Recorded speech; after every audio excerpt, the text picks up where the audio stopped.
बोलिए, हम सवाल कर रहे थे आप लोग से कि सिंधु घाटी सभ्यता जो है, या फिर जिसको आप सिंधु सभ्यता कहते हो, तो उसका समय काल कब से कब तक है?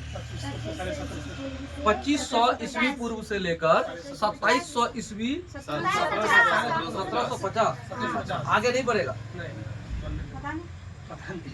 मतलब 2500 ईस्वी पूर्व से 2700 या 3700 जाएगा ना, पीछे का आएगा, उल्टा का आएगा।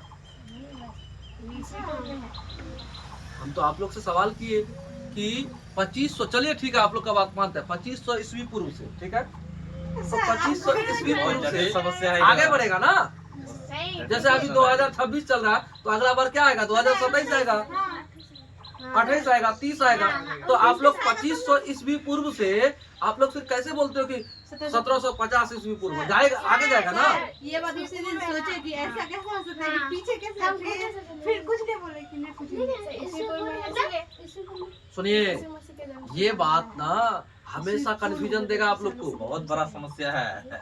और आप इन बातों को लेकर चिंतित रहिएगा कि ईस्वी पूर्व और ईस्वी में पहले अंतर यहाँ समझिए। सुनिए, ईस्वी पूर्व और ईस्वी में सबसे पहले अंतर समझना है कि ईसा मसीह के जन्म से पहले जितनी जो इसको क्या कहता है, टाइम पीरियड को हम मापते हैं, तो ईस्वी पूर्व का मापते हैं, और ईसा मसीह के जन्म के बाद ईस्वी चलता है। क्या चलता है? ईस्वी चलता है। तो इस प्रकार से हम कहें कि मान लीजिए यहाँ पर ईसा मसीह जन्मा, इस जगह पर 1 ईस्वी यहाँ जन्मा, तो इस जगह पर जैसे जन्मा, तो यहाँ से आगे 1 ईस्वी 2 ईस्वी करके 2026 ईस्वी चल रहा है। अभी क्या चल रहा है? 2026 चल रहा है। और 2026 से पहले का जो था हम लोग पढ़े कितना, हम लोग सिंधु घाटी सभ्यता पढ़े कि 2500 ईस्वी पूर्व से आएगा, तो इधर तो घट के आएगा। इसका मतलब है कितना तक? 1750 ईस्वी पूर्व तक। बात समझे। फिर इस जगह से हम लोग यहाँ गैपिंग होता है, और 1500 ईस्वी पूर्व से कितना? 600 ईस्वी पूर्व तक क्या आएगा मालूम है? वैदिक सभ्यता आएगा। क्या आएगा? वैदिक सभ्यता आएगा। इस वैदिक सभ्यता में हम लोगों ने 2 बात किया था कि वैदिक सभ्यता में, अभी हम लोग जानते हैं इस वैदिक सभ्यता को एक दूसरे पुस्तक से हम लोग पढ़ लिए, लेकिन नहीं, उसमें शॉर्टकट था पूरा। तो हम लोग क्या करेंगे, इसको डिटेल्स पूर्वक पढ़ेंगे और अच्छा से पढ़ेंगे। अब ऐतिहासिक काल जहां से शुरू होता है, उसमें वैदिक सभ्यता भी है। क्या हुआ? हा? मत देखो, अब जो सीजन आया ना गर्मी का, ये जो गर्मी का सीजन है, इसमें कीट पतंग का भी उत्पत्ति ज्यादा होगा। और आप ये बात याद रखना, इसमें क्या होगा, कीट पतंग की उत्पत्ति होगा, आपको सताएगा ज्यादा, मच्छर काटेगा ज्यादा। और थोड़ा सा वर्षा होने दो तब देखो, हाँ थोड़ा सा वर्षा होने दो तब देखो क्या होगा। तो सुनिए, ऐतिहासिक काल हम लोग क्या पढ़े? सबसे पहले पढ़े इतिहास में, पहले पढ़े प्राग ऐतिहासिक काल, उसके बाद आद्य ऐतिहासिक काल। आद्य ऐतिहासिक काल में हम लोगों ने सिंधु सभ्यता को पढ़ा।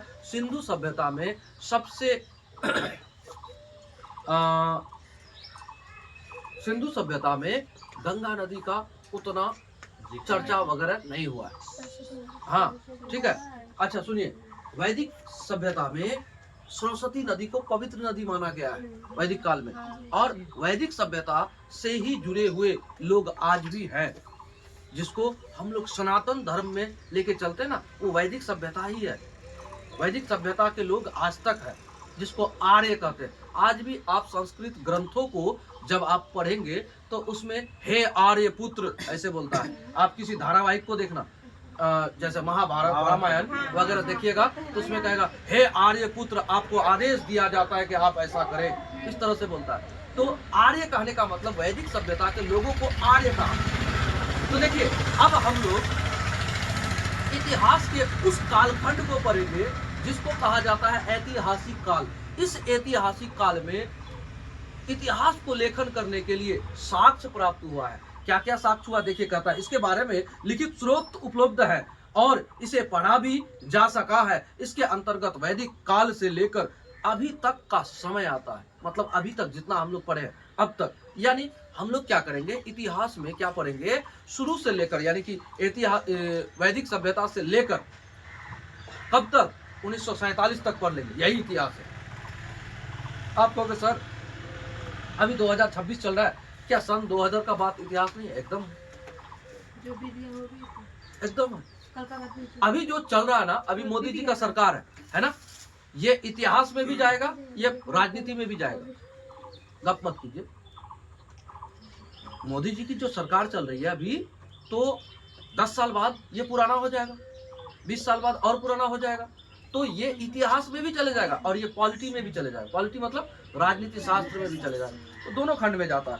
अब आइए प्राचीन भारत का इतिहास और जिसका स्रोत में सबसे पहले आप जानिए पुरातात्विक स्रोत।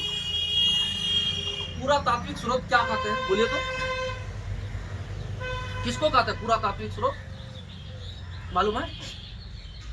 खुदाई से प्राप्त जो सामग्री मिलता है ना, जो इतिहास लेखन में साक्ष्य के रूप में प्रस्तुत किया जाता है, उपयोग किया जाता है, तो वैसा सामान जिसका उपयोग पुरातत्ववेत्ता करते हैं। पुरातत्ववेत्ता फिर कौन है, यही बात है। तो जो आदमी इतिहास लेखन हेतु जमीन को खोद के ऐसा साक्ष्य जुटाता है जिसका महत्व पुराने जमाने से जुड़ा हुआ हो, तो उसको पुरातत्व कहता है, और उसको खोजने वाले व्यक्ति को पुरातत्ववेत्ता कहते हैं। बात समझे? तो पुरातात्विक स्रोत में आता है सिक्का, अभिलेख। जैसे आपको हमने कहा अशोक के बहुत सारे अभिलेख मिले हैं, ठीक है, तो वो जो अभिलेख है वो इतिहास लेखन में सहायक है। अब आगे सुनिए विदेशी यात्री भी भारत बहुत आए और उन्होंने भी बहुत ज्यादा अपना मतलब विवरण लिखा, यात्रा वृत्तांत लिखा। तो उनका जो पुस्तक है वो पुस्तक बताता है कि भारत के बारे में, कि उस समय का समाज कैसा था, उस समय का अर्थव्यवस्था कैसा था, उस समय का राजनीतिक व्यवस्था कैसा था, वो सभी बात लिखा गया। तो उसको पढ़ा और उन चीजों को पढ़कर आलोचनात्मक या फिर जो सम आलोचनात्मक बातों को लेकर इतिहास को लिखा गया। जैसे आपको पता है विदेशी यात्री कौन आए थे, कब आए थे? वैनसांग चीन से आया था, मेगास्थनीज ईरान से आया था, सेल्यूकस निकेटर का जो बेटी को शादी किया था ये चंद्रगुप्त मौर्य, तो उसके दरबार में एक तरह से राजदूत बना के भेज दिया था, जा मोर बेटे देख रेख कर, इसकी वो हाल समाचार बताओ। वो आ गया और यहाँ पर आते समय वो अपना विवरणी लिखता है। उसका पुस्तक का नाम है इंडिका। उस पुस्तक में वो लिखा, यहाँ का प्रशासन के बारे में लिखा, यहाँ का राजनीतिक व्यवस्था के बारे में लिखा, यहाँ का समाज के बारे में लिखा, पूरा कुछ लिख दिया और लिखा। तो उसके बाद वो पुस्तक, वो तो लिखा अपने लिए, उस जमाने में क्या क्या हो रहा है लिख रहा है, और वो चीज आगे चल के क्या बनेगा, इतिहास को लिखने का एक साक्ष्य के रूप में प्रयोग किया गया। तो विदेशी यात्री ने बहुत सब क्या दिया है, विवरण दिया है। जैसे अल बिरूनी आया था, ठीक है, महमूद गजनी के साथ आया था, इब्न बतूता आया था, है ना, ये सब लोग आए थे। तो इस सब लोग के द्वारा लिखा गया जो यात्रा वृत्तांत है उससे भी इतिहास लेखन में मदद मिला है। फिर आगे देखिए साहित्यिक स्रोत। साहित्यिक स्रोत में दो तरह का साहित्य है। कैसा? एक धार्मिक, दूसरा गैर धार्मिक।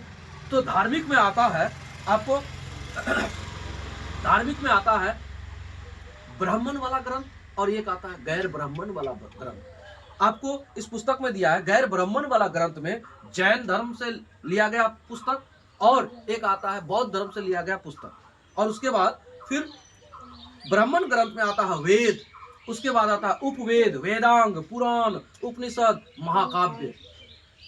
ये सब चीज क्या है, इतिहास को लिखने का एक स्रोत माना गया है। तो इन सभी चीजों से लिखा गया इतिहास, तो इसको कहते हैं ऐतिहासिक काल, जिसका साक्ष्य भी मिला, जिसको पढ़ा भी गया, और इसके आधार पर वैदिक सभ्यता से शुरू होता है लेकर अब तक का इतिहास को ऐतिहासिक काल में रखा जाता है। अब आता है कि हम लोग जो शुरू करेंगे तो सबसे पहले आता है पुरातात्विक स्रोत में सिक्का। पुरातात्विक स्रोतों में सिक्का खुदाई किया ना, जैसे सबसे ज्यादा मिला है कब, जब हम लोग के यहाँ रेल लाइन बिछता था। तो बताइए भारत में रेल लाइन का विकास कब शुरू हुआ था? 1853 में हुआ था। और 1853 में हमारे भारत में रेल लाइन का विकास शुरू हो गया था। मतलब उस समय पहला ट्रेन चल गया था। पहला ट्रेन 1853 में चल गया था, मुंबई से ठाणे के बीच। हम लोग कहोगे थाने, लेकिन नहीं, ठाणे जगह का नाम है, ठाणे। ये महाराष्ट्र में, मुंबई से ठाणे के बीच ये चला था। अब आप जानिए कि उस जमाने में जब रेल लाइन बिछा रहा था ना, उन लोग को खुदाई करते करते करते करते रास्ते में जहां बिछा रहा था उसमें बहुत कुछ मिला, कुछ सिक्के मिले। तो उन सिक्कों का महत्व पुरातत्व जो उसको पुरातत्व समझकर उससे जो जानकारियां इकट्ठा की, उसके बारे में पढ़ेंगे अब हम लोग। तो सबसे पहले सिक्का का अध्ययन करते हैं। सिक्के का अध्ययन न्यूमेस्मैटिक्स कहलाता है। न्यूमेस्मैटिक्स कहलाता है सिक्कों का अध्ययन करने को, ठीक है। फिर कहता है टेराकोटा का सिक्का मिट्टी का बना होता था, यह सिंधु सभ्यता में बना था। टेराकोटा, अब कहोगे आप टेराकोटा कैसा होता है? मिट्टी सबका सिक्का बनाया था वो लोग, मिट्टी का सिक्के बनाकर उसको, मिट्टी को ऐसे बनाकर क्या किया, इसमें आग में दे दिया और आग में देके उसको पका लिया। जैसे हम लोग ईंट पकाते हैं ईंट भट्टा में, तो ठीक उसी तरह से सिक्का बना के उसमें कुछ मार्का दे दिया, कुछ मार्का देके उसको पका दिया, उसको टेराकोटा सिक्का कहता है, ठीक है। आगे सुनिए, मौर्य काल के समय आहत या फिर पंचमाग्ध सिक्के का प्रयोग होता था। आहत सिक्कों पर लिखावट नहीं होता था, केवल चित्र बने होते थे। यह पहला धातु का सिक्का था, पंचमाग्ध सिक्का, जिसको हम आहत सिक्का आप लोग को बोले। इस तरह का भी होता था, इस तरह का भी होता था, अपना अपना आकार देता था। मतलब आप कहोगे उसमें कुछ लिखा नहीं होता था, बस ठप्पा मार दिया, हाँ किसी चीज का चित्र बन गया उससे। फिर आगे सुनिए, पन, चांदी के सिक्के थे। चांदी के सिक्के को पन कहता था। पन मतलब सिक्काठों का नाम है, चांदी के सिक्के को पन कहते हैं। और उसके बाद देखिए, जो मौर्य काल में प्रचलित था, सीसा का सिक्का सातवाहन काल में प्रचलित था। पहली बार सोने का सिक्का यूनानी शासकों द्वारा प्रचलित किया गया था। शुद्ध सोने का सिक्का कुषाण शासकों द्वारा प्रचलित किया गया था। शुद्ध सोने क्वेश्चन को देखिए, क्वेश्चन को समझिएगा। सीसा का सिक्का सातवाहन काल में चालू हुआ था, प्रचलित हुआ था। किसका? सीसा का। 100 से सीसा, 100 से सातवाहन। सीसा का प्रचलन जो हुआ था, सीसा का सिक्का का प्रचलन सातवाहन काल में हुआ था। तो ये बात को आपको रखना है दिमाग में, क्वेश्चन बनेगा इसी से। फिर उसके बाद शुद्ध सोने का सिक्का का प्रचलन का कौन से वंश के द्वारा किया जाता? तो आपको होगा कुषाण वंश के द्वारा। किस वंश के द्वारा? कुषाण वंश के द्वारा। और एक बात और सुनिए, सर्वाधिक मात्रा में तथा सबसे अधिक अशुद्ध सोने का सिक्का गुप्त काल में प्रयोग हुआ। सर्वाधिक मात्रा में तथा सबसे अधिक अशुद्ध सोने का सिक्का गुप्त काल में प्रयोग हुआ था। इस समय शासक स्कंद गुप्त था। अब याद रखिएगा कि स्कंद गुप्त के समय और क्या हुआ था? सर्वाधिक मात्रा में अशुद्ध सोने का सिक्का चला था, जो गुप्त काल में चला था। और कहता है इस समय स्कंद गुप्त क्या था? शासक था। लेकिन आपको कहा जाए कि शुद्ध सोने का सिक्का किस वंश के द्वारा चलाया गया था? तो आप कहोगे कुषाण वंश के द्वारा। लेकिन सर्वाधिक सोने का सिक्का किस वंश में चला? तो आप कहेंगे गुप्त वंश में। गुप्त वंश में स्कंद गुप्त के समय सर्वाधिक सोने का सिक्का चला, लेकिन अशुद्ध था, शुद्ध नहीं। लेकिन शुद्ध अगर था, देखिए क्वेश्चन को पलटेगा, थोड़ा बहुत में पलट जाएगा, जवाब आपका खत्म। आप कहिएगा शुद्ध सोने का सिक्का तो कुषाण वंश में चला था, फिर जवाब यहां आ जाएगा, आपको क्वेश्चन कर देगा क्या? आपका दिमाग कह रहा है कि शुद्ध सोने का सिक्का कुषाण में, लेकिन सर्वाधिक सोने का सिक्के का प्रचलन किस वंश में शुरू हुआ था? तो आप कहोगे गुप्त वंश में। और किसके शासन काल में? तो आप कहोगे स्कंद गुप्त के शासन काल में। क्वेश्चन पलटा।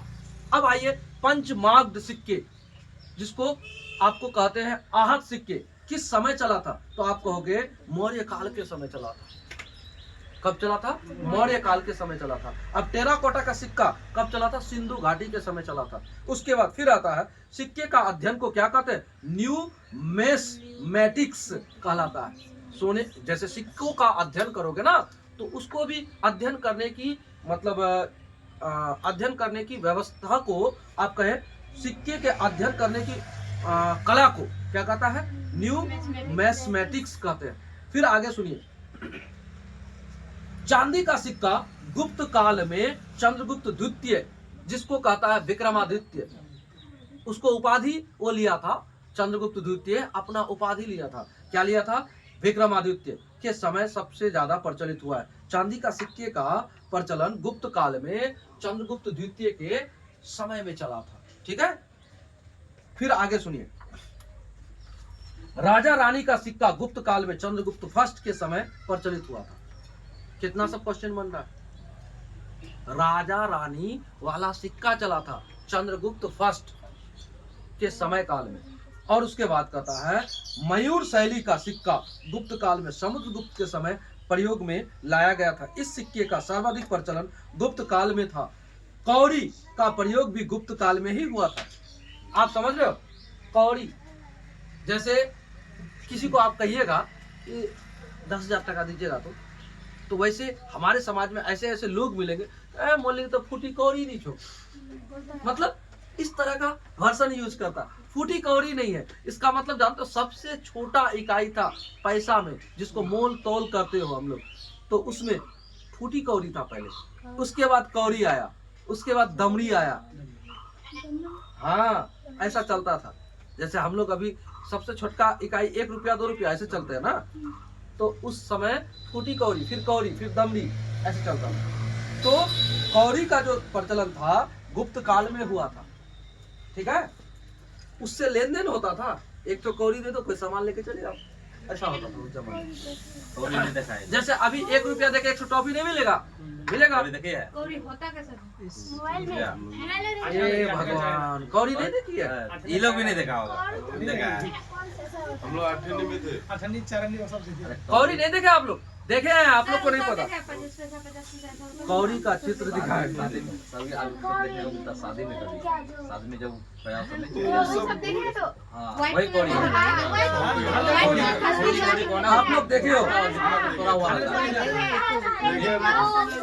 कौड़ी, और उसमें तो फूटी कौड़ी जो होता है उसमें 20 लिखा हुआ रहता है ऊपर में, वो फूटी कौड़ी। ये सब तो देखे हैं। यही है कौड़ी। सर शादी में ये हाँ। हल्दी लगा के चमचम इसी को कहता कौड़ी। चलो हो गया। हाँ, इसको कौड़ी का है ना। चलिए, आप लोग क्लियर हो गए ना कौड़ी किसको कहते हैं? चलिए, तो कौड़ी का प्रचलन कब हुआ था, किस काल में? बोलिए। गुप्त काल में। चमड़े का सिक्का हुमायूं के शासन काल में शिहाबुद्दीन ने प्रारंभ करवाया था। चमड़े का सिक्का, किसी को तो दमड़ी कहा। चमड़े का सिक्का कोई दम हाँ, नहीं था। चमड़े का सिक्का हुमायूं के शासन काल में चला था, याद रखिएगा ना। और आपको कहे कौड़ी का प्रचलन कब हुआ था? गुप्त काल में हुआ था। और चमड़े का सिक्के का प्रचलन कब हुआ था? किसके शासन काल में? हुमायूं के शासन काल में। फिर आगे चलिए, चांदी के रुपये का प्रारंभ शेरशाह सूरी ने किया था। चांदी के रुपये का प्रारंभ, बात को समझिए।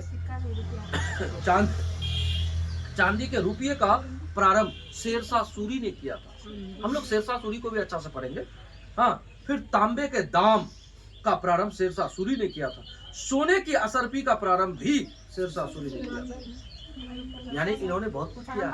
आपको पता होना चाहिए, नेशनल हाईवे जो है ना, नेशनल हाईवे 1 और 2, जिसको हम लोग अभी वर्तमान में नेशनल हाईवे 1 और 2 कहते हैं, तो पूरा रोड बनाने का श्रेय शेरशाह सूरी को जाता है।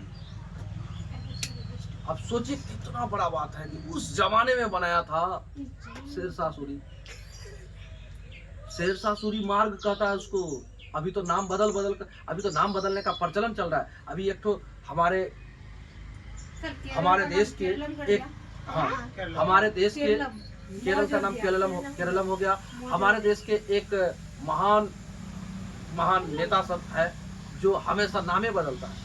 नाम बदलने से, अच्छा हम अगर नाम बदल देंगे तो मेरा कैरेक्टर बदल जाएगा क्या? फिर सभी का नाम बदल दो। खाली देश में वही चल रहा है। क्या बोले, अभी एक नेता भयंकर भाषण दिया है, नाम नहीं बोलेंगे उनका। इस्लामपुर का नाम क्या करेगा मालूम है? ईश्वरपुर। हमारी सरकार आते ही हम के सबसे पहले क्या करेंगे, इस्लामपुर का नाम ईश्वरपुर कर देंगे, उससे वहाँ के गरीबों का कल्याण हो जाएगा। जरूर नहीं होगा, नहीं होगा, गरीबों का कल्याण नहीं होगा। क्या तुम लोग गजब, सबके घर में 2-4 कुंटल करके चावल आ जाएगा, सबके घर में नौकरी दे देगा। हमेशा भगवान वहाँ विद्यमान रहेगा। भैया हम लोग के देश में सुनिए, हम लोग के देश में सबसे बड़ा चीज क्या चाहिए मालूम है? एजुकेशन को फ्री कर दो। वो नहीं करेगा, इस चीज को नहीं करेगा। हमारे देश में सबसे पहले ये चाहिए कि पूरे देश में एक ठो बात रट्टा मार मार के मास्टर सब कहता है एनसीईआरटी पढ़ो, एनसीईआरटी पढ़ो, एनसीईआरटी पढ़ो, एनसीईआरटी पढ़ो, कहता है ना, लेकिन आपको पढ़ाता है एससीईआरटी। क्यों? किसी दूसरे राज्य में कोई दूसरा बुक, किसी दूसरे राज्य में कुछ दूसरा बुक, क्यों नहीं कर देते हो पूरे देश में एक ही बुक, जिससे कि आईएएस और आईपीएस होता है, आराम से निकलेगा। क्यों नहीं सभी सरकारी शिक्षकों के बच्चे सरकारी विद्यालय में पढ़ेगा? क्यों नहीं? सब प्राइवेट में पढ़ता है, एक भी क्यों नहीं? ये सब नियम करने में सबका मुंह में ताला लग जाता है, और होता क्या है, नाम बदल देंगे। अरे क्या कर दोगे भैया, नाम बदलने से किसी का घर में कुछ नहीं होता।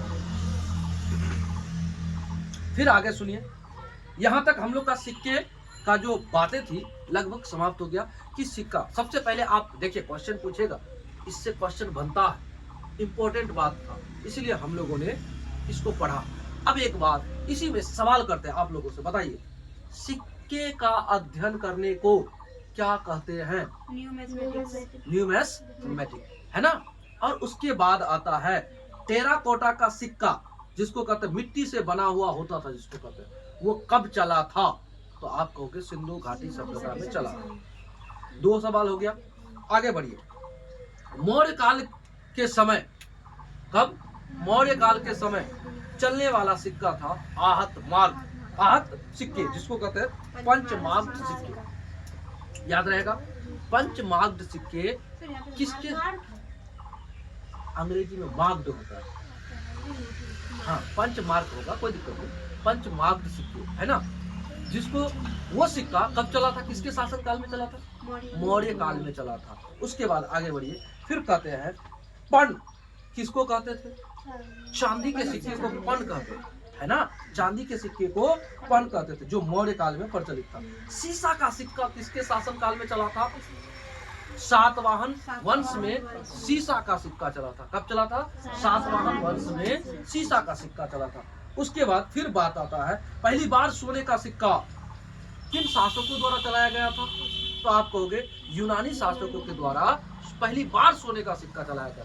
बात को समझिएगा, ये पहली बार आया, शुद्ध अशुद्ध की बात नहीं कर रहे। पहली बार सोने के सिक्के का प्रचलन किनके द्वारा कराया गया था? तो यूनानी शासकों के द्वारा कराया गया था। फिर आगे बढ़ते हैं, शुद्ध सोने का सिक्का किनके द्वारा चलाया गया था? तो आप कहोगे कुषाणों के द्वारा शुद्ध सोने का सिक्का चलाया गया था। फिर आगे बढ़ते हैं, सर्वाधिक मात्रा में सोने का सिक्का चलाया गया था। इसमें शुद्ध अशुद्ध की बात है, अशुद्ध होगा कोई दिक्कत नहीं। तो सर्वाधिक सोने का सिक्का किसके द्वारा चलाया गया था? तो आप कहोगे गुप्त काल में हुआ था, स्कंद गुप्त के समय। तो कहा जाता है कि अशुद्ध सिक्के भी बहुत था, ठीक है। और उसके बाद कहता है चांदी का सिक्का गुप्त काल में चंद्रगुप्त द्वितीय के समय चला था, ठीक है। अच्छा, चांदी का सिक्का बोल रहे हैं, चांदी का रुपया नहीं बोल रहे हैं, बात को समझिए। चांदी का सिक्का कब चला था? चंद्रगुप्त द्वितीय के समय काल में। अगर चांदी का रुपया बोल दे तो शेरशाह सूरी के द्वारा प्रचलन में लाया गया, ठीक है ना। फिर राजा रानी वाला सिक्का गुप्त काल में चंद्रगुप्त फर्स्ट यानी प्रथम के समय में चला था। अच्छा, मयूर शैली का सिक्का गुप्त काल में समुद्रगुप्त के समय चला था। फिर कहता कौड़ी का प्रचलन भी गुप्त काल में ही शुरू हुआ था। आगे है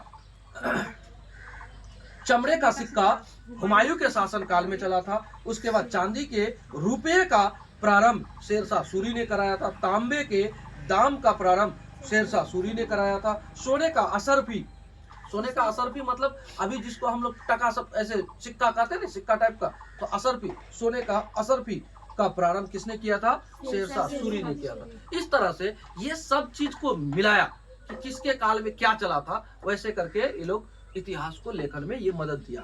ठीक है, अब आते हैं अभिलेख। किसको कहते हैं अभिलेख? किसको कहते हैं अभिलेख? पता है? तो देखिए, पत्थरों को खोद कर लिखना अभिलेख कहलाता है। पत्थरों को खोद कर लिखना अभिलेख कहलाता है। आज भी कुछ कुछ लोग, पता नहीं, हमको लगता है पुनर्जन्म लिया होगा। ऐसा ऐसा लोग होते हैं जो कभी कहीं बगीचा बगीचा में घूमने चले जाते हैं ना, तो गाछों को खोद खोद के नोच नोच के लिखता है, ऐसे दिल बनाएगा, उसमें नाम लिखेगा। आज भी कुछ लोग खोदने वाला लिखने वाला है, समझे? है, ऐसे लोग होते हैं। और आज भी महिलाओं को आप देखोगे, जिसका घर मिट्टी का होता है या फिर जो नया नहीं पक्के का घर बनाता है, तो घाटों को नोच नाच के लिखता है, खोद के फूल बनाता है, खोद के फूल बनाएगा, डिजाइन बनाएगा। तो बताओ, ये नोचने की कला उस जमाने से था। कहता है पत्थरों को खोद कर लिखना अभिलेख कहलाता है। बात को समझे? तो ये नोच कर लिखने वाली कला आज से नहीं है, बहुत पहले का। फिर कहता विश्व में अभिलेख लिखने का प्रारंभ ईरान के शासक डेरियस ने किया था। अभिलेख लिखने का कला जो है, ये जो तौर तरीका है, अभिलेख लिखने का प्रारंभ किया था ईरान का एक शासक था जिसका नाम था डेरियस। भारत में अभिलेख का जनक अशोक को कहा जाता है। अब तक हमको लगता है अशोक का नाम हम 3-4 बार ले चुके हैं अभिलेख के कारण। तो कारण यह है कि अशोक का ना बहुत सारा अभिलेख मिला है, भारत में बहुत सारा मिला है, क्योंकि वो कुछ भी करे फटाफट लिखवा दे, कुछ भी करे फटाफट लिखवा दे। उनका मानना था कि सब कुछ खत्म हो जाएगा, अभिलेख खत्म नहीं होगा। जैसे, अच्छा एक बात बताओ, आप ये देखते हो कि जहां भी रोड बनता है ना, रोड के बनने पर वहां पर शुरुआत में या अंत में क्या करता है, एक बोर्ड सा टांग देता है, बोर्ड टांगता है। और गांव देहात में जब मुखिया जी रोड बनाते हैं, या फिर समिति साहब या फिर मेंबर साहब, हम अपना भी ले लिए, है ना, तो रोड बनाते हैं तो उसमें बोर्ड बनाता है, और बोर्ड बना के उसका उद्घाटन होता है विधिवत। रोड तो खत्म हो जाता है, बोर्ड खत्म नहीं होता है। रोड खत्म हो जाता है, बोर्ड खत्म नहीं होता है। तो वो जो बोर्ड, वो क्या है? वही तो अभिलेख है, वही तो अभिलेख है। तो उस जमाने में पत्थरों को खोद कर लिखा जाता था, तो वो कला, उसी को अभिलेख कहा गया। ऐसे अभिलेख हमारे देश में बहुत सारा मिला। उन अभिलेखों को पढ़कर इतिहास लेखन में इतिहासकारों को मदद मिला है ना। फिर आगे सुनिए, तो हमारे भारत में बताइए, अभिलेख लेखन कार्य को करने में किसका हाथ था? बोले तो अशोक का शासक। अशोक को हमारे यहाँ अभिलेखों का जनक कहा जाता है। इसका मतलब शुरुआत वही किया। लेकिन आप कहोगे विश्व में अभिलेख का प्रारंभ, अभिलेख लिखने का प्रारंभ विश्व में कौन किया था? ईरान के शासक डेरियस ने किया था, है ना। अपने यहाँ सबसे ज्यादा अभिलेख अशोक के द्वारा। कहता पहला अभिलेख बोगज गोई से मिला है, जो तुर्की या एशिया माइनर में है।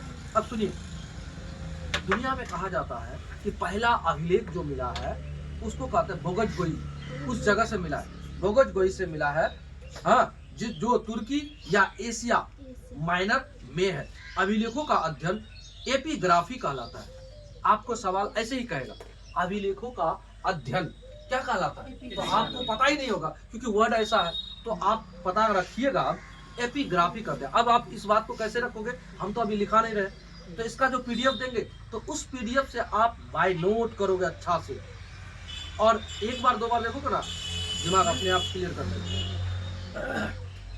अब सुनिए, अभिलेखों में प्रकार, अभिलेख किस किस प्रकार से लिखा गया? कहता शिलालेख, स्तंभ लेख, भित्ति लेख, गुफा लेख। अब आप इन जो शब्दों को आप देखिए, शब्दों में ही बात छुपा है। शिलालेख का मतलब पत्थरों पर लिखा गया लेख। शिलालेख का मतलब जो पत्थरों पर लिखा गया हो उसको शिलालेख कहेंगे। अब कहोगे स्तंभ लेख क्या होता है? जो खंभों पर लिखा गया हो स्तंभ बनाकर, हाँ, उस पर लिखा गया, उसको स्तंभ लेख कहते हैं। अब कहिएगा भित्ति लेख क्या होता है? तो भित्ति लेख भी इसी प्रकार से होता है, जैसे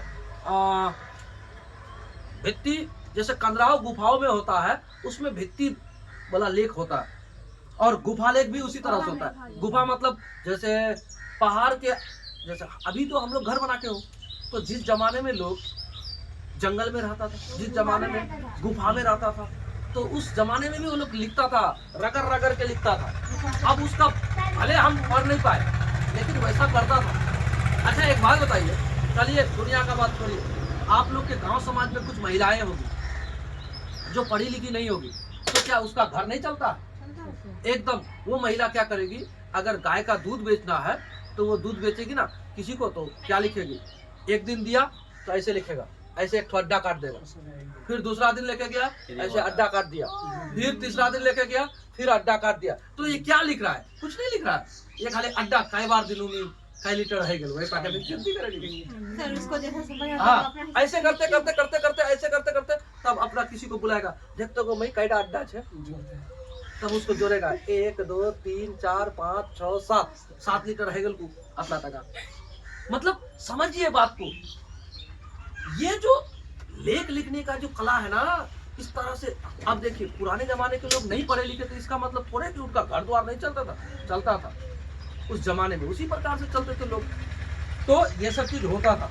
अब सुनिए, अभिलेख के प्रकार में कहता है, छोटे पत्थरों पर लिखना शिलालेख कहलाता है। छोटे पत्थरों पर लिखना शिलालेख कहलाता है। सर्वाधिक प्रचलन शिलालेख का था। स्तंभ लेख दूर से आकर्षित देखते थे। स्तंभ के समान ऊंचे पत्थरों पर लिखना स्तंभ लेख कहलाता है। स्तंभ के समान मतलब क्या? थोड़ा सा ऊंचा होगा, उस वैसे स्तंभ लेख का ना ज्यादा प्रचलन था नहीं, लेकिन लिखता था, जैसे शासक राजा सब लिखवाएगा। फिर आगे सुनिए, हाथी गुम्फा अभिलेख उड़ीसा।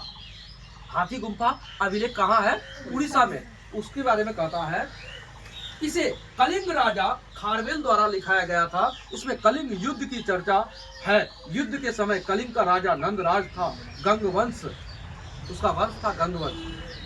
फिर कहता है, एग्जाम्पल में दिया है, हेलियोडोटस यानी गरुड़ ध्वज स्तंभ लेख मध्य प्रदेश। इसमें भागभद्र ने भागवत धर्म की जानकारी दी है। तो आपको पूछेगा, क्या क्या पूछेगा, सुनिए। हाथी गुम्फा अभिलेख कहाँ से मिला है?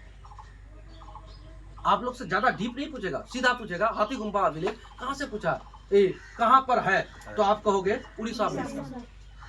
तो ये कलिंग राजा खारवेल के द्वारा बनाया गया था, है ना, लिखवाया गया था खारवेल के द्वारा, कलिंग का राजा खारवेल के द्वारा। अब कहता है कि हेलियोडोटस गरुड़ ध्वज स्तंभ लेख कहाँ है? हेलियोडोटस या फिर गरुड़ ध्वज स्तंभ लेख, दोनों में से कुछ भी पूछे, नाम एक है, हेलियोडोटस पूछे या फिर गरुड़ ध्वज पूछे, स्तंभ लेख कहाँ है? तो आप कहोगे मध्य प्रदेश में। कैसा अभिलेख है? तो स्तंभ लेख है ना। अब सुनिए, विदेशी यात्रियों द्वारा भारत का वर्णन, जो जरूरी है थोड़ा बहुत करके इसमें सब कुछ है। अब विदेशी यात्रियों द्वारा भारत का वर्णन कैसा कैसा कौन किया है, कौन विदेशी यात्री आया था, कौन क्या लिखा है। अच्छा, मेगास्थनीज ने क्या लिखा है? इंडिका लिखा है। अच्छा, एक पुराने जमाने में ही चंद्रगुप्त मौर्य के समय में उसका प्रधानमंत्री बना था, उसका नाम है विष्णुगुप्त, या फिर उसको चाणक्य कहता, या फिर उसको कौटिल्य कहता। 3 नाम उसको दिया गया है ना। कौटिल्य भी उन्हीं का नाम, विष्णुगुप्त भी उन्हीं का नाम, चाणक्य भी उसी का नाम। उसने भी एक चीज लिखा है, किताब लिखा है, उसका किताब का नाम जानते हैं? उनके द्वारा लिखा गया किताब का नाम जानते हैं? अर्थशास्त्र। अर्थशास्त्र, हम लोग अर्थशास्त्र पढ़ते हो ना, तो उसमें इकोनॉमी यानी कि टका पैसा वाला बात पढ़ते हो ना, नहीं, उनका अर्थशास्त्र जो लिखा गया राजनीति पर लिखा गया। किस पर लिखा गया? राजनीति पर। हाँ, ये बात अक्सर लोग नहीं बताते या फिर जानने का कोशिश नहीं करते कि उनका अर्थशास्त्र जो लिखा गया पुस्तक वो किस पर आधारित है, इकोनॉमी पर है या फिर राजनीति पर है? तो राजनीति पर है ना। तो सुनिए, हेरोडोटस क्या लिखा है? हिस्टोरी का लिखा है हेरोडोटस। अच्छा, इतिहास का पिता किसको कहता है? इतिहास का पिता यानी इतिहास का जनक किसको कहता है? हेरोडोटस को कहते हैं, है ना। अब देखिए उनके पुस्तक का नाम हिस्टोरिका है। क्या नाम है? हिस्टोरिका। हिस्टोरिका किसने लिखा है? हेरोडोटस ने लिखा। फिर टॉलमी लिखे हैं जियोग्राफिका। क्या लिखे हैं? जियोग्राफिका। फिर उसके बाद देखिए प्लिनी नेचुरल हिस्ट्री लिखे। मेगास्थनीज क्या लिखे? अभी चर्चा की इंडिका। उसके बाद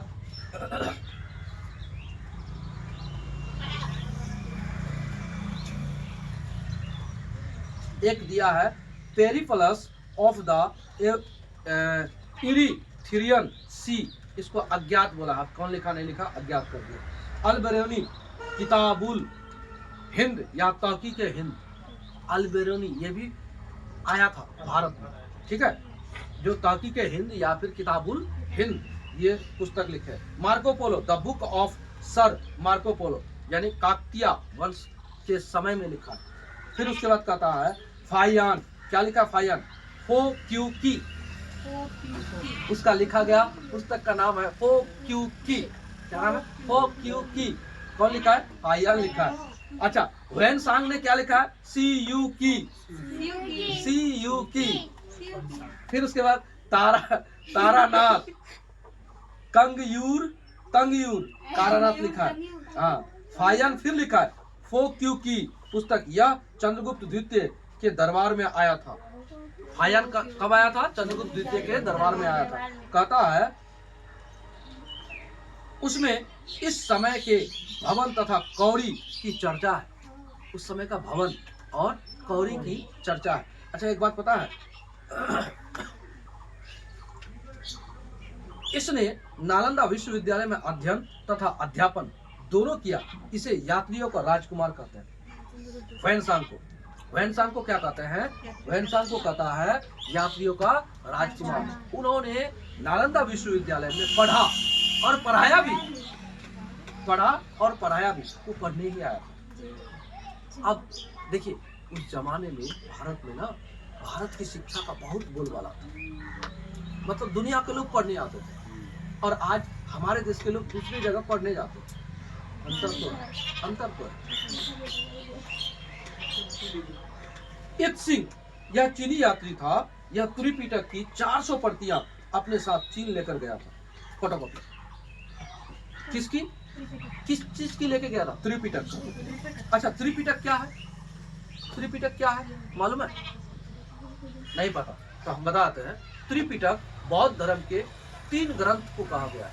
त्रिपिटक जैसे सुत्त पिटक, विनय पिटक, अभिधम पिटक। तो इसी त्रिपिटक का 400 प्रति फोटोकॉपी करके वो अपने साथ लेके चले गया था। क्या नाम है उसका? इत्सिंग। क्या नाम है? इत्सिंग, है ना। अब आता है साहित्यिक स्रोत। हम लोग देखिए विदेशी यात्रियों के बारे में पढ़े कि सब विदेशी यात्री, देखिए जितना आपको हमने बताया ये सब लगभग इम्पोर्टेंट को छांट के लिखाया गया इस पुस्तक में। नहीं तो इतिहास और बड़ा है। आपको ये पता होना चाहिए कि 6 क्लास में एक तो इतिहास 6, 7, 8, 9, 10, 11, 12 ये सबको पढ़ना, तब जाके इतिहास पूरा होगा। और ये सभी किताब में NCERT पढ़ना है, NCERT पढ़ना। और उन सभी से छांट के आपको विदेशी यात्री जो इम्पोर्टेंट था वो लिखा दिया गया। कहने का मतलब जो हमने बताया ये आपको इस पुस्तक में लगभग छांट के दिया गया है। तो हम इनको महान कहेंगे क्योंकि ये आदमी हम लोग के लिए किया है। इनके खाली इन्हीं को नहीं कहते हम, इनके जैसा बहुत लोग हैं हमारे देश में जो इतिहास को लिखते हैं। ऐसा नहीं कि यही लिखते हैं केवल, लेकिन हम इनको इसलिए फॉलो करते हैं क्योंकि हम इनसे पढ़े, हम इनके संस्थान से पढ़े। और भारत में हमको लगता है कोई सस्ता करता है नहीं करता है, हमको यहाँ सस्ता लगता है, हम पढ़ते हैं यहाँ से, इस जगह से हम पढ़ते हैं। और इनके बुकों में हमने क्या देखा, इनके किताबों में, कि कुछ चीजों को शॉर्ट्स किया गया। अभी हम ऑफिसर्स एकेडमी का भी एक पुस्तक मंगाया है, उसमें NCERT का ना 6 to 12 का पूरा चैप्टर वाइज MCQs है, मतलब वस्तुनिष्ठ प्रश्न है ना। तो उनको आपको अगर हम पढ़ाए डायरेक्ट तो आप नहीं समझ पाओगे। क्योंकि आप छोटे बच्चे हो, आप पढ़े नहीं हो। एक बार अगर इस सबको पढ़ लोगे पहले से तो आप आराम से फिर उसको भी समझ पाओगे। तो इसको पहले समझना जरूरी है, जो डिटेल्स पूर्वक आपको बताया है। अब आते हैं साहित्यिक स्रोत। अब साहित्यिक स्रोत क्या है सुनिए। लिखित स्रोतों को साहित्यिक स्रोत कहते हैं। प्राचीन इतिहास की जानकारी का सबसे बड़ा स्रोत है। अब कहते हैं सुनिए, गैर धार्मिक स्रोत। इसका संबंध किसी भी धर्म से नहीं रहता है, उसको कहते हैं गैर धार्मिक। और जिसका संबंध किसी धर्म से रहता है वो धार्मिक हो जाएगा। बात समझे? तो कहता मनु स्मृति, इसकी रचना मनु ने की। मनु स्मृति की रचना मनु ने की। यह राजनीति से संबंधित पुस्तक है, पहली पुस्तक है। किससे? राजनीति से। इसमें महिला एवं दलितों को नीचे दिखाया गया है। मनुस्मृति में महिला और दलितों को नीचे दिखाया गया। इसका मतलब है उनका वैल्यू नहीं के बराबर है। आप लोग दुखी मत हो ना, हम भी दुखी नहीं होते। हाँ, क्या कि इसमें दोनों आ गया ना, महिला भी आ गया, दलित भी आ गया, हम भी आ गए। जिसको इस मनुस्मृति के अनुसार हम दलित हैं, लेकिन संविधान के अनुसार हम नागरिक हैं, भारतीय नागरिक। इसलिए हम मनुस्मृति को नहीं मानते हुए हम संविधान को मानते हैं। और जो मनुस्मृति लिखा है या इसके पथ पर चलता है वो भी संविधान को मानता है। उसका नाना को मानना होगा। थोड़ा बहुत कोई उठा के एक झापड़ मारेगा, कहेगा मुझे केस करवा जाती, तो किसके अनुसार? अकॉर्डिंग टू संविधान। बात बुझ लो, तो सब मानता है और मानना ही पड़ेगा। ठीक है, तो इसके अनुसार अच्छा आज भी किसी भी महिला के साथ अगर अत्याचार हो जाए तो किसको मानेगा वो? मनुस्मृति को या संविधान? इसीलिए आज अगर महिलाओं के बारे में नहीं, पूरे भारतीयों के बारे में किसी ने सोचा तो संविधान ने सोचा है। संविधान में हर कुछ है। आपको अगर स्वस्थ हवा भी नहीं मिल रहा है ना, उसके खिलाफ भी आप लड़ सकते हो आपके सरकार से। स्वस्थ हवा, आर्टिकल 21 कहता है कि आपको प्राणवायु भी उपलब्ध कराए, स्वस्थ हवा उपलब्ध कराए। कैसे? वैसा वातावरण लगाएगा, वैसा वातावरण माहौल को उत्पन्न करेगा जिससे आपको जीवन जीने में कष्ट ना हो। क्या बोलती है? ये आर्टिकल 21 कहता है। आर्टिकल 21 बहुत कुछ कहता है। जब आप पढ़ोगे ना आपको लगेगा कि पॉलिटी भी एक ऐसा सब्जेक्ट है, पढ़े पूरा जीवन सुधार देगा। नहीं, बोरिंग नहीं है, सब सब्जेक्ट अच्छा। अभी तुम हिस्ट्री पढ़ रहे हो, तुमको एक को जरा बोरिंग लग रहा है, बोलो बोरिंग लगेगा तो नींद आएगा, पढ़ने का मन नहीं की पढ़े जी हम जाऊं। तो सब्जेक्ट जो पढ़ रहे हो लगता है ऐसा ना, पढ़ने पढ़ाने की अंदाज अलग अलग होता है, बस सिंपल। तो आप इस मनुस्मृति के बारे में चर्चा हो रही थी कि मनु नामक व्यक्ति ने क्या लिखा? मनुस्मृति लिखा। उन्होंने पहली राजनीतिक किताब हुआ, ये क्या हुआ? राजनीति वाला किताब हुआ। और इसको जानते हो हमारे समाज ने इतना अपना लिया कि महिलाओं और दलितों का जीना दुश्वार कर दिया। महिला केवल उपभोग की वस्तु बनकर रह गई। यहाँ तक कि महिलाओं को यहाँ तक ऐसा कहता था जैसे कोई वस्तु है ना, वस्तु के बदले वस्तु, खरीद बिक्री होता था, ऐसा कुछ चलता था उस जमाने में। मतलब बहुत दशा गिरा दिया था। और दलितों के साथ तो बहुत कुछ हुआ है। दलित अगर चल रहा है, उसका अगर परछाई जो पड़ गया तो वो बोले चिनाकड़वा आ गया, खत्म। हाँ, अशुद्ध है। लारना छूना अलग बात है, खाली परछाई गिर गया तो बस खत्म। ये हो रहा था समाज में। ऐसा भी हुआ है जैसे ओम भूर्भुवः स्वः तत्सवितुर्वरेण्यम्, अगर बोल दिए कोई मंत्र पढ़ रहा है और तुम सुन लिए, कान में शीशा डाल देगा, जीभ तो काट देगा, कैसे बोल दिए तुम। ये अत्याचार हुआ है इस देश में, इसी देश में हुआ है। बोल क्यों नहीं सकता है? अच्छा एक बात बताओ, मान लो कोई बच्चा कोई लड़का 25 साल उम्र हो गया और वो शादी करना चाहता है, तो शादी करने के लिए बारात जा रहा है, तो कार में जाएगा या घोड़ा पे चढ़ के जाएगा, तो तुमको कोई प्रॉब्लम है? नहीं। आज भी प्रॉब्लम हो रहा है हम लोग का देश में, उसकी मर्जी, क्योंकि वो दलित है कि नहीं चढ़ सकता। हाँ, आज भी ऐसा होता है। आज भी ऐसा हो रहा है। उत्तर प्रदेश में आज भी ऐसा संभावनाएं क्या कहता है, ऐसी घटनाएं होती रहती है, एक आध होते रहता है उत्तर प्रदेश में। आज भी होता है। उसके बाद तो सब घोड़ा पे चढ़ता कौन? आज चल दुनिया का बात छोड़ो, ये सब मोच कोई उगा के दिया है ना आपने उगा है? हमने नहीं रख सकते, दलित हो।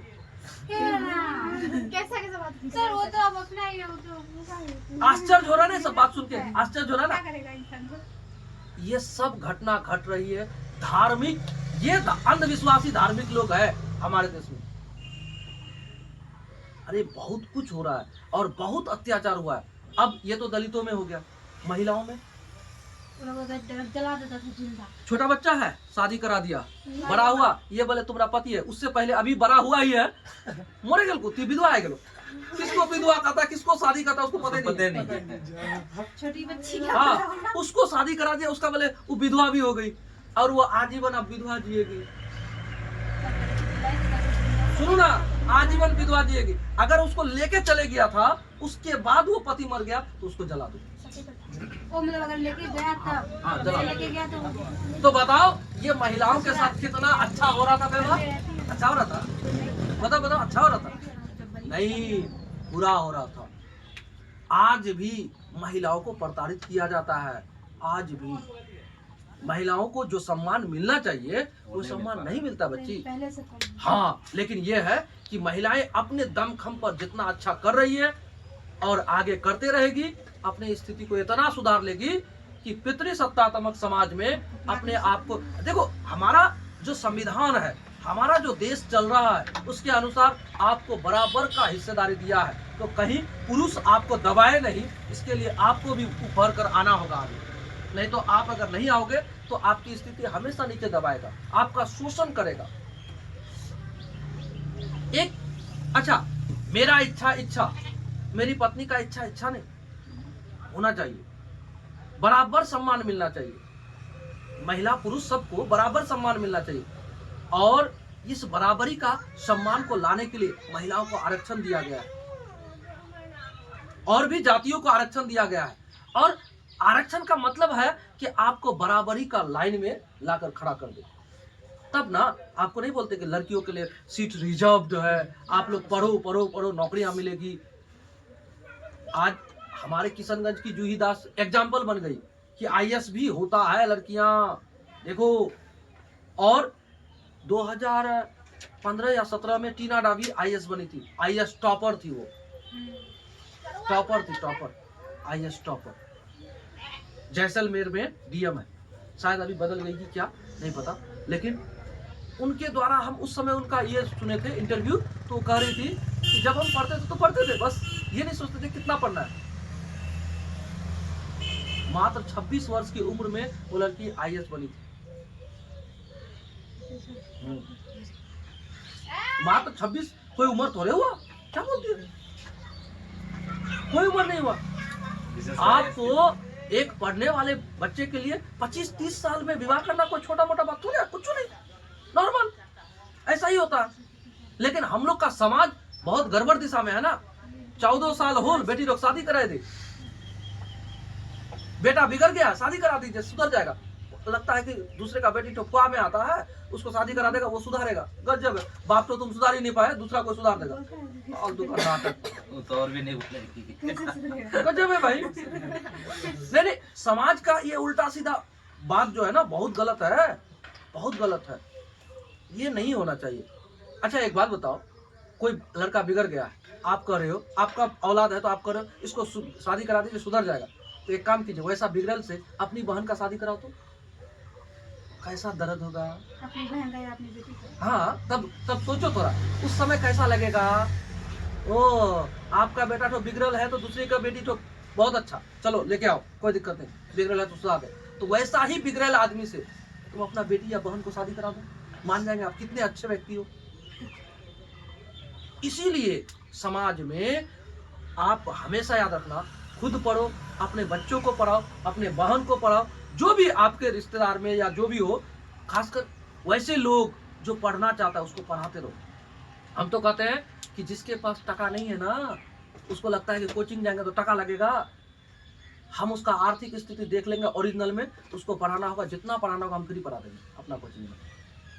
हाँ, उसका स्थिति देखेंगे पहले कि ओरिजिनल में 2 रुपया देने लायक है कि नहीं है। हम तो घर द्वार लिख के नहीं है मांगते, आप जोड़ के देखिए कि आप कै रुपया दिन दे रहे हो, उतना रुपया से ज्यादा आज बच्चे आगे का सुबह से लेकर शाम तक चट कर देता है। तो ये सब चीज का ना मायने रखता है बाबू। चलिए, मनुस्मृति पर बहुत बात आ जाता है, उसके बारे में जब भी बोले तो महिला और दलित का बात ना आता है ना, बहुत बात आ जाता है, खासकर महिलाओं के लिए। तो हमने आपको कल भी बताया था कि महिलाओं की स्थिति शुरू से लेकर अब तक दबाया जाता है उसको, आज भी उसको आगे बढ़ने से नहीं होता तो पैठ रोक देता है उसका। कैसे रोकता है? मैट्रिक हुआ नहीं, शादी कराओ, तो पैर खींचना हुआ ना महिलाओं का। और कुछ लड़कियां भी गलती कर जाती है जिसके कारण माता पिता डर जाते हैं। मजबूरन तो उनको- कृपा करके लड़कियां और लड़के सब सुधर के ये जान लो कि बाबू हमको कुछ करना है, तब जाके होगा। क्योंकि आप पर ना, आप पर आपका, आपके परिवार का, आपके समाज का, सबका निगाह होता है कि बेटी है कुछ अच्छा करेगी। याद रखना, हमारे समाज की किसी की भी बेटी हो, वो समाज में जब भी तरक्की करेगी, कुछ अच्छा करेगी ना, अरे हमारे समाज की बेटी ने किया, ऐसा बोलेगा। ये गर्व वाला फीलिंग होता है। अच्छा, जूही दास से हमारा कोई संबंध नहीं, लेकिन किशनगंज का नाम आया ना, एक IAS किशन अपना जिला से बोले, तो ये मतलब गर्व का क्षण होता है। किशन जब जिला आप से लोग भी कोई कुछ है। अच्छा कीजिएगा तो आपको लेकर पूरा जिला गर्वान्वित होगा, कहेगा किशनगंज का एक ठो बच्चा ऐसा किया। ऐसा होता है। एक लड़का रविराज है, पहले SDM बना, फिर DDC बना, इस बार DM बन जाएगा। टॉप 20 आया है, हाँ IAS में टॉप 20 आया है उनको। खान सर उस दिन इंटरव्यू ले की फोन से बात कर रहे थे, तो रविराज जी को बोल रहे थे कि आपको बहुत बहुत बधाई, अब आप DM बन गए। मतलब टॉप 20 में मतलब 20वां रैंक उसी का है। और क्या है मालूम है? आँख से अंधा, हाँ, बहुत कम उम्र का लड़का है वो, लगभग पूरा प्रचलित है। 28-30 साल उम्र होगा उससे भी कम है, शायद कम। 26 के 25 का साइज बता रहा है। आँख से अंधा है। पहले SDM, फिर DDC, अभी DM होने जा रहा है। लगातार 3 वर्षों से एकदम ट्रेंड में है। सुन सुन के पढ़े, सुन सुन के पढ़े। और जब लिखने की बारी आता है तो उसके साथ राइटर मिलता है उनको, वो बोलेगा वो लिखेगा, वो बोलेगा वो लिखेगा, ऐसे करके आज देखिए टॉप 20 में है इंडिया में। और जिसके पास आंखें वो पढ़ना ही नहीं चाहता, पढ़ना ही नहीं चाहता। और जिसके पास आंखें नहीं है वो पढ़ने, वो कहता है हम देख नहीं सकते, लेकिन सारा सपना संजो कर रखे हैं। इस गजब आदमी है, लेकिन क्या कहे आपको। अब सुनिए, अर्थशास्त्र, जिस कौटिल्य के बारे में हमने चर्चा किया, उसी कौटिल्य का बात दिया। इसका संबंध राजनीति से है। इसकी रचना चाणक्य ने किया। अर्थशास्त्र मैकियावेली की रचना द प्रिंस के समान है। चाणक्य को भारत का मैकियावेली कहते हैं। अर्थशास्त्र का प्रकाशन साम शास्त्री द्वारा किया गया। इसमें 15 अधिकरण है। तो आपको कहा जाएगा अर्थशास्त्र किसकी रचना है? बोलिए। तो कौटिल्य की है। कौटिल्य का दूसरा नाम चाणक्य, और दूसरा विष्णुगुप्त। तो तीनों में से कोई भी नाम दिए, अर्थशास्त्र के साथ आप मिलान कर दोगे, है ना। कहा कि पुस्तकों से भी क्वेश्चन पूछता है, ये पुस्तक किसका है, वो पुस्तक इंडिका किसका है, तो मेगास्थनीज का है। अर्थशास्त्र किसका है, तो विष्णुगुप्त या कौटिल्य या चाणक्य का है। और इसमें चाणक्य का लिखा गया अर्थशास्त्र में कितने अधिकरण है, तो आपको 15 है ना। फिर आगे सुनिए, पंचतंत्र। विष्णु शर्मा की पुस्तक पंचतंत्र को 15 भारतीय तथा 40 विदेशी भाषा में अनुवादित किया गया है। पंचतंत्र को 15 भारतीय भाषा में और 40 विदेशी भाषाओं में अनुवादित किया गया। धार्मिक स्रोत, वैसी पुस्तक जिसका संबंध किसी न किसी धर्म से रहता है उसे धार्मिक स्रोत कहते हैं। किसी न किसी धर्म से जुड़ा हुआ रहेगा उसको धार्मिक स्रोत कहेंगे। फिर कहता है गैर ब्राह्मण। गैर ब्राह्मण मतलब जो ब्राह्मणों द्वारा लिखा गया ना हो।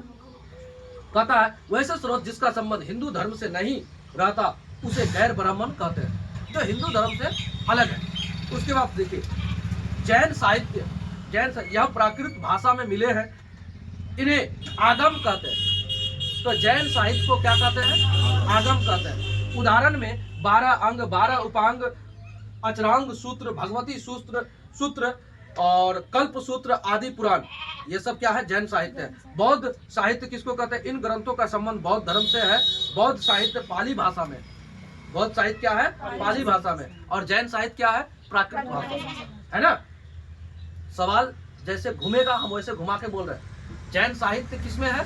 प्राकृत में। और बौद्ध साहित्य किसमें है? कौन भाषा में? पाली, है ना।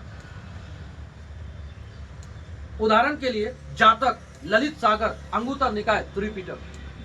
तो आपको पता होना चाहिए अंगुत्तर निकाय से बहुत बार क्वेश्चन पूछा है। अंगुत्तर निकाय किस धर्म से संबंधित है? भगवती सूत्र किस धर्म से संबंधित है? जैन धर्म से भगवती सूत्र। और अंगुत्तर निकाय किससे?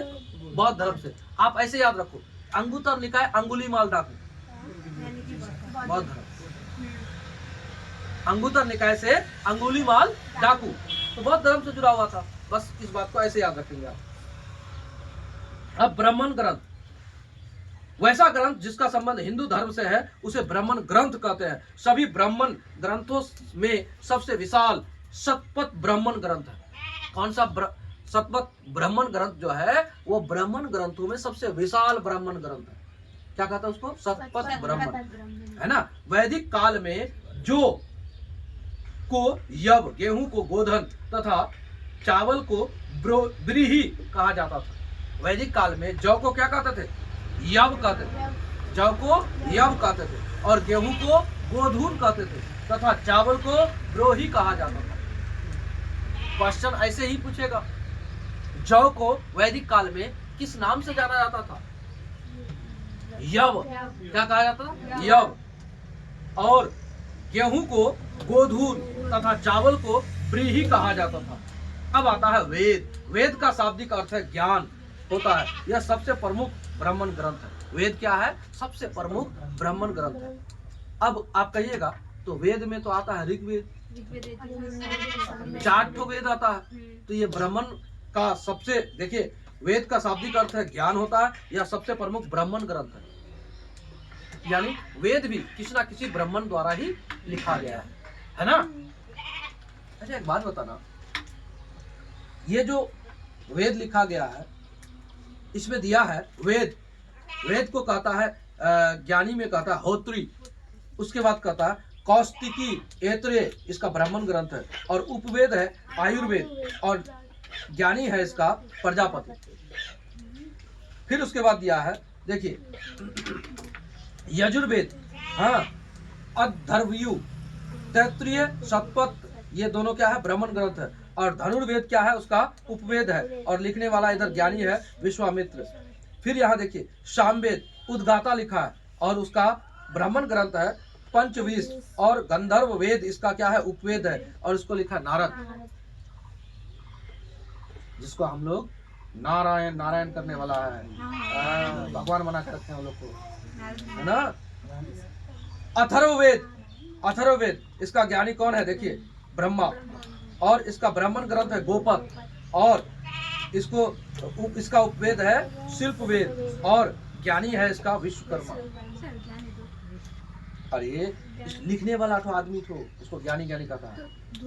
हाँ, इसको लिखने वाला ये, इसको इसका ब्राह्मण ग्रंथ ये और इसका उपवेद है ये और इसको लिखने वाला ये है। बात समझे? उपवेद को भी लिखने वाला कोई होगा ना। मतलब इसको ये लिखा है, जैसे देखो ऋग्वेद को लिखा है होत्री, हाँ। ठीक है। और इसका ब्राह्मण ग्रंथ है कौस्तिकीय और एत्रे, ये दोनों क्या है? ब्राह्मण ग्रंथ। और इसका ऋग्वेद का उपवेद है आयुर्वेद और आयुर्वेद को लिखने वाला है प्रजापति। बात समझे? तो ऐसे करके आप लोग को इसको लिखना है। ये दोनों पेज को आप लोग को हम पीडीएफ देंगे और दोनों को आप लोग को लिख के आ जाना है। क्या?